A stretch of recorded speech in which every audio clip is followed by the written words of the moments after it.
कैसे हैं आप सब। गृह शिक्षा पर मैं पूजा सुरोई आपका फिर से स्वागत करती हूँ एक नए और इंटरेस्टिंग टॉपिक के साथ। अगली भाषा है हमारी ट्रांसलैंग्वेजिंग। ट्रांसलैंग्वेजिंग को हम सेकंड उसमें कहते हैं भाषा अंतरण।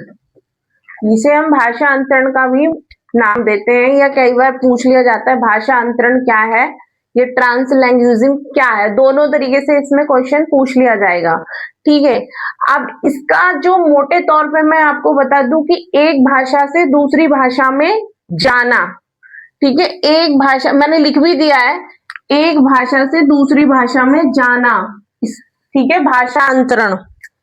तो इसमें क्या होता है कि आप एक भाषा सीख रहे हैं, उससे दूसरी, जब किसी क्लास में आप बैठते हैं ना, एक भाषा से दूसरी भाषा के अंतर्गत अंतर जाना, हिंदी से संस्कृत, संस्कृत से उर्दू, इस तरीके से आप इसका गमन करते हैं। ठीक है, भाषा का गमन करते रहते हैं। तो क्या कहता है ये कि एक कक्षा में एक से अधिक भाषाओं का उपयोग करने की एक शैक्षिक प्रक्रिया को संदर्भित करता है। ठीक है, एक कक्षा में एक से अधिक, एक कक्षा में बैठ के आप हिंदी भी पढ़ रहे हो, संस्कृत भी पढ़ रहे हो, इंग्लिश भी पढ़ रहे हो, उसी क्लास के बच्चे उर्दू भी पढ़ रहे हैं, तो इसको भाषा अंतरण, एक भाषा से दूसरी भाषा में जाना। ठीक है, एक कक्षा में एक से अधिक भाषाओं का उपयोग करने की एक शैक्षिक प्रक्रिया को संदर्भित करता है। इसका उपयोग यह बताने के लिए किया जाता है कि द्विभाषी अपने भाषाई संसाधनों का उपयोग अपने आप की दुनिया को समझने और बातचीत करने के लिए किस प्रकार से करते हैं। देखिए, हमारे को हिंदी आती है, ठीक है, अभी हम यूएस वगैरह जाएं तो हमें हिंदी नहीं आती है, तो हमें इंग्लिश भी सीखनी है। तो हिंदी भी सीखी, हिंदी से हम इंग्लिश में भी पहुंचे, इंग्लिश से हम ऊपर और स्पेनिश, तो इस तरीके से काफी लैंग्वेजेस हो गई। तो एक भाषा से दूसरी भाषा में जाना, ट्रांसलैंग्वेजिंग या भाषा अंतरण। एक क्लास में सभी टाइप्स के बच्चे होते हैं, कुछ इंग्लिश में भी एग्जाम दे रहे हैं, कोई हिंदी में भी दे रहे हैं, किसी ने अपने सब्जेक्ट को संस्कृत लैंग्वेज में चुन लिया है। तो इस तरीके से भाषा लैंग्वेजेस जो होती है ना, उनमें अंतरण, उसके एक भाषा से दूसरी भाषा के अंतर्गत जाना। ठीक है, ये हमारा ट्रांसलैंग्वेजिंग। ट्रांसलैंग्वेजिंग से मैंने एक एग्जाम्पल डाला है, जिससे आपको ये चीज क्लियर होगी कि ये क्या कहता है क्वेश्चन हमारा, ये इसका मीन्स हमारे लिए क्या, कहाँ उपयोगी होगा। अब इस तरीके से क्वेश्चन इसमें से बनेगा, ट्रांसलैंग्वेजिंग से क्या आशय है। ठीक है, एक कक्षा में एक से अधिक भाषाओं का शिक्षण अधिगम, शिक्षार्थियों को विषय वस्तु और भाषाएं सिखाने के लिए उनकी भाषाओं का प्रयोग, शिक्षार्थियों को बहुभाषिक बनाने के लिए अनेक भाषाएं सीखने के लिए तैयार करना, द्विभाषी शिक्षण के माध्यम से बच्चों का एक भाषा से दूसरी भाषा में अंतरण। देखो क्या है इसमें, आपका ऑप्शन बी बिल्कुल सही होगा, क्योंकि कई बार क्या होता है, ये सिर्फ घुमाने वाला क्वेश्चन है। ये देखिए सबसे बेस्ट लैंग्वेज में क्या लिखा है, सबसे बेस्ट क्वेश्चन, मतलब सबसे बेस्ट इन चारों में सबसे बेस्ट क्या बनता है, जबकि ये सभी ट्रांसलैंग्वेजिंग से ही रिलेटेड हैं चारों ऑप्शन, लेकिन जो सबसे बेस्ट बन रहा है वो भाषाओं का प्रयोग ही तो है। ये एक भाषाओं का प्रयोग ही तो है। ठीक है, हमारी अब जो भाषा है, जो अब आज हम नहीं सीखने वाले हैं, वो है बोधगम्य निवेश।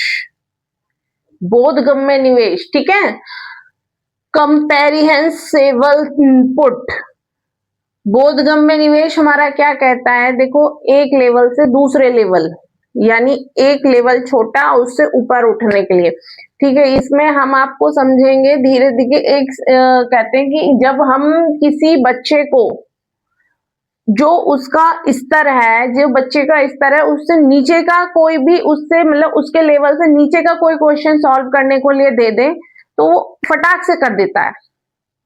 उसके लेवल का दे दें तो भी वो फटाक से कर देता है, लेकिन उसको एक स्तर ऊपर, उसके स्तर से थोड़ा ऊपर का एक क्वेश्चन दें तो वो करेगा उसको, लेकिन उसमें क्या होता है, वो बहुत मेहनत कर रहा है, अपने स्वाभाविक तौर पर चीजों को ऑब्जर्व कर रहा है, सीख रहा है, और वो तब जाके उसको कर पा रहा है। ठीक है, तो वहां उसको क्या होता है, वहां पे उसको थोड़ा सा सीखने की जो क्षमता होती है ना वो तेज हो जाती है, या वो उसको कुछ नया सीखने को मिला होता है। तो बस यही फॉर्मूला हमारा क्या क्या कहलाया, I+1। I+1 इसी को बोलते हैं हम I+1। ठीक है, बोधगम्य निवेश यही है, बस उसको हम बोल देते हैं I+1। क्या है I+1? बोधगम्य निवेश का अर्थ है भाषा सीखने वालों को ऐसी भाषा या सामग्री उपलब्ध कराना। भाषा सीखने वालों को ऐसी भाषा या सामग्री उपलब्ध कराना जो उनके वर्तमान स्तर, देखो वर्तमान स्तर यानी जो उनका टाइम है अब, उससे थोड़ी ही ऊपर हो, उससे थोड़ी ही ऊपर हो, ताकि वे समझ सकें और स्वाभाविक रूप से सीख सकें। वो अगर अपने से ऊपर की चीज पर मेहनत करेंगे तो देखो ये मेरे साथ हुआ है, हमारे साथ, तो ये मेरे संग एग्जाम्पल मेरी रियल लाइफ में भी हुआ है कि जब हम कभी 6th 7th 8th में थे, उसी दौरान की बात है।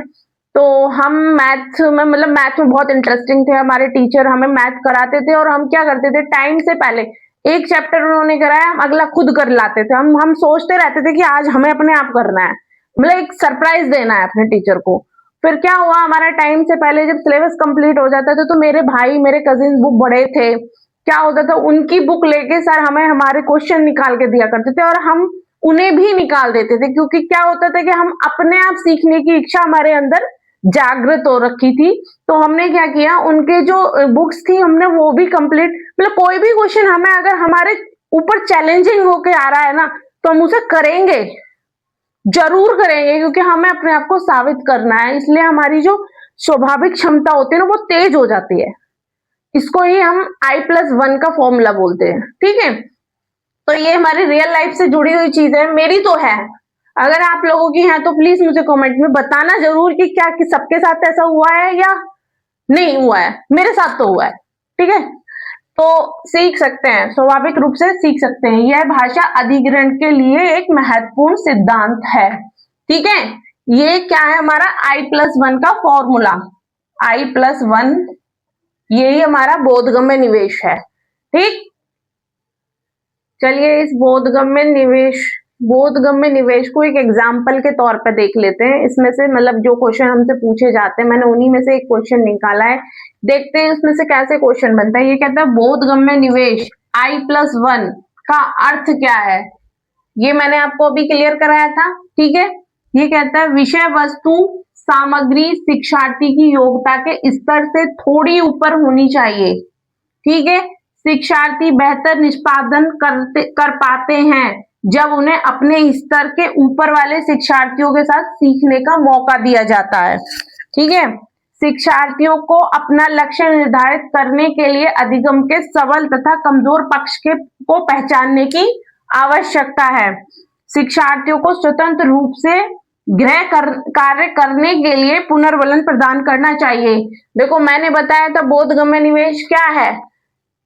अब बच्चे के स्तर से थोड़ा ऊपर का उसको वर्क दे दो, ठीक है, जिसपे वो काम करेगा, वो उसका वहां उसको बोधगम्य निवेश हो रहा होगा। वही हमारा I+1 का फॉर्मूला है।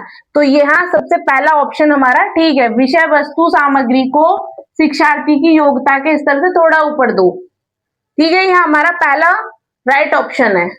ओके।